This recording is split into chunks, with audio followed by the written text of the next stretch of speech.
रहे हैं डे समाचार। मैं हूं प्रभुनाथ शुक्ला। आज आपको एक नए विषय की तरफ मैं लेकर आया। मैं खड़ा हूं सूर्यावन नगर के ऐतिहासिक 52 बीघा तालाब पर। ये दृश्य विहंगम आप देख रहे हैं। यह तालाब 1134 विक्रम संवत में बनाया गया। यानी आप देखेंगे तो 1077 से 1078 ईस्वी के बीच इस तालाब का निर्माण हुआ। अगर इस तरह देखा जाए तो करीब 1000 वर्ष से अधिक इस तालाब और इस बड़े हनुमान मंदिर के निर्माण का समय बीत चुका है। ऐसी स्थिति में तालाब हमारी संस्कृति है, हमारी धरोहर है, लेकिन अब नई पीढ़ी तालाबों को भूल रही है और अपनी धरोहर को भूल रही है, अपने पूर्वजों के इस निर्माण को भूल रही है।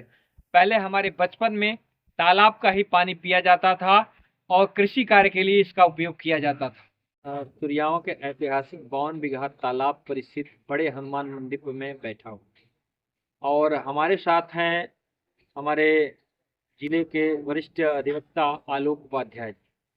आज हम एक स्टोरी करने आए हैं अपने सांस्कृतिक धरोहर 52 बीघे तालाब पर।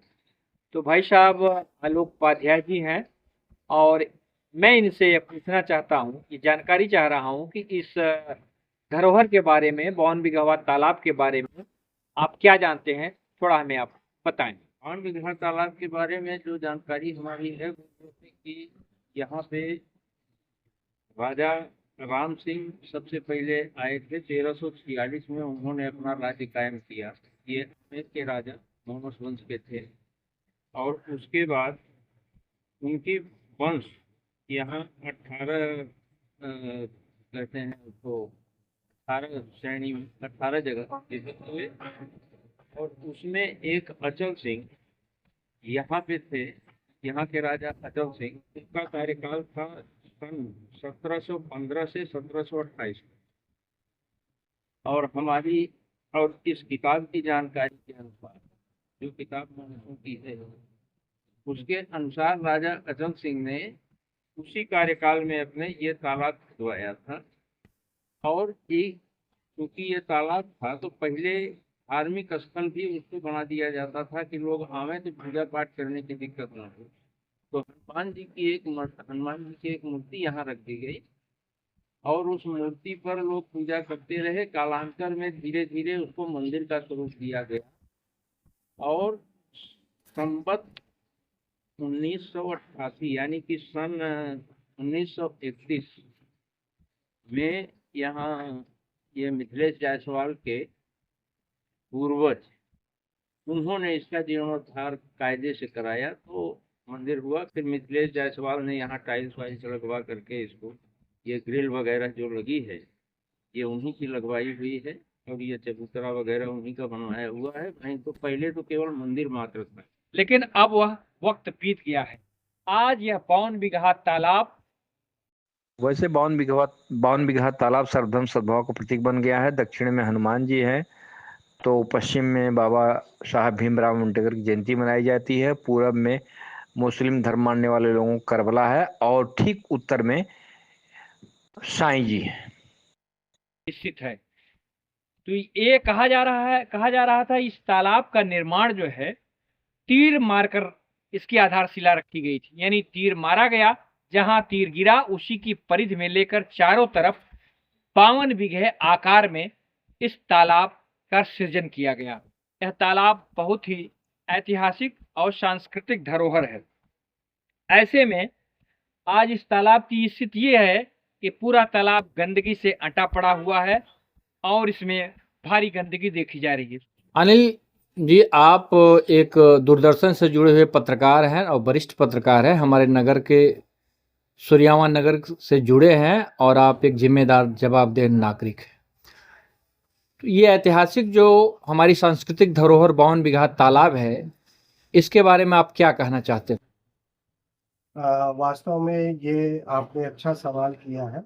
ये ऐतिहासिक तालाब है और बहुत पुराना तालाब है। पूरे पूर्वांचल में इतना बड़ा तालाब नहीं है और इस तालाब की दुर्दशा इस समय बहुत ज़्यादा है क्योंकि ये नगर का एक धरोहर भी है और जिले का भी धरोहर है।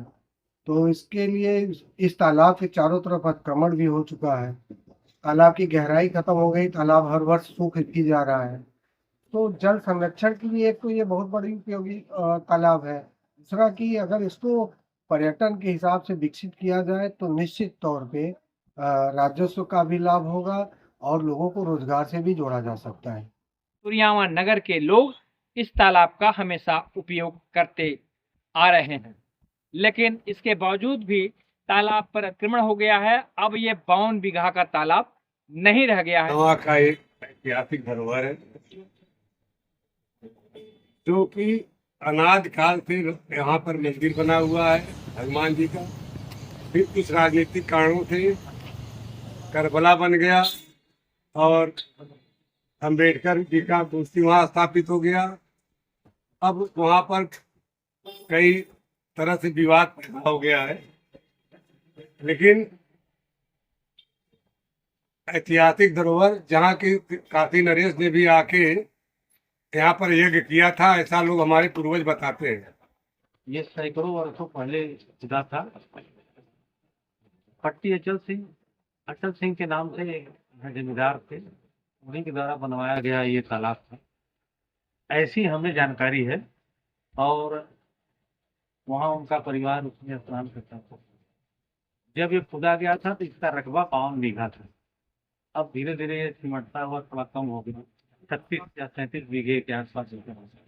बाद में इस नगर के हमारे द्वारिका प्रसाद सेठ थे, जायसवाल थे, वो उनके द्वारा उसका सुंदरीकरण वगैरह, जो घाट बनवाए गए और जो मंदिर का जीर्णोद्धार कराया गया, ये उनके द्वारा कराया गया है। नगर के लोग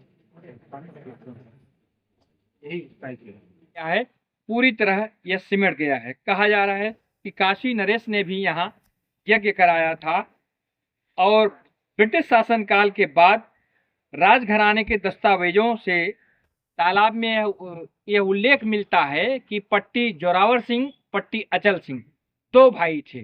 तो सूर्यावा नगर 2 भागों में विभाजित है। पट्टी जोरावर सिंह जो मध्य सड़क आती है नगर से, बीच से गुजरती है, दक्षिण तरफ जोरावर सिंह हो गया और उत्तर तरफ पट्टी अचल सिंह। तो पट्टी अचल सिंह में ही इस तालाब का निर्माण हुआ है और मौनस क्षत्रियों से संबंधित राजा पट्टी अचल सिंह ने इसका निर्माण कराया था।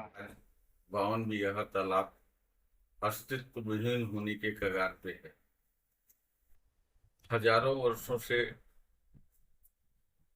चली आ रही तालाब की व्यवस्था जो हमारे सांस्कृतिक धरोहर है और हमारे पूर्वजों ने बड़े इच्छा शक्ति के साथ इसका निर्माण कराया था और उम्मीद थी कि समय के साथ चलता रहेगा, लेकिन कुछ साजिश पर अतिक्रमण करके तालाब का अस्तित्व खत्म कर दे रहे हैं, जो आने वाली पीढ़ियों को मालूम ही नहीं होगा कि तालाब की व्यवस्था कैसे होती है, क्या होता है। यह बहुत ही पुराना निर्माण है। एक और तथ्य आता है कि 1715 से 1728 के बीच राजस्थान के आमेर से मौनस क्षत्रियों का एक काफिला काशी जा रहा था। इसके बाद वह काफिला भदोही में रुक गया और वह 18 विभिन्न भागों में विभाजित हो गया। उन्हीं में से कहा जाता है कि पट्टी राजा अचल सिंह थे जिन्होंने इस तालाब का निर्माण कराया था। लेकिन आज इस तालाब की स्थिति बहुत ही बद से बदतर हो गई है। अब जरूरत है प्रशासनिक स्तर पर, शासन स्तर पर इसे सुरक्षित और संरक्षित रखने की। अगर यह पूरा पर्यटन स्थल घोषित कर दिया जाए और इसका कायदे से विकास कर दिया जाए तो वास्तव में उत्तर प्रदेश में यह अद्भुत और अनूठा पर्यटन स्थल होगा। धन्यवाद।